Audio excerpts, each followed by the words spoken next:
ঢাকা বিশ্ববিদ্যালয়ের টিএসসি এলাকায় সোমবার শেখ হাসিনার ঘৃণা স্তম্ভে গণ জুতা নিক্ষেপ কর্মসূচি পালিত হয়েছে।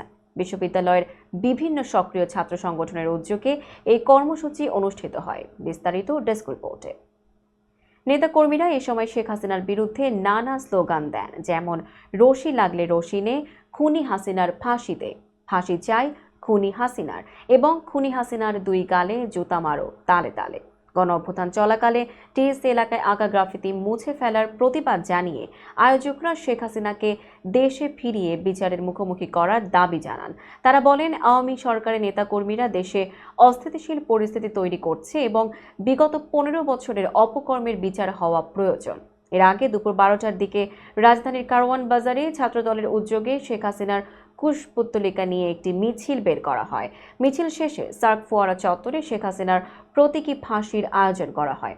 এতে স্থানীয় জনতাও অংশ নেয়।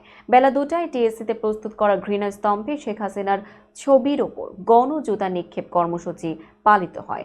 আয়োজকরা জুলাই আগস্টের গণ অভ্যুত্থানের সময় ছাত্র জনতার উপর চড়াও হওয়া ব্যক্তিদেরও আইনের আওতায় আনার দাবি জানান। এছাড়া আওয়ামী লীগ সরকারের দোসরদের বিচারের আওতায় আনার আহ্বান জানান অংশগ্রহণকারীরা।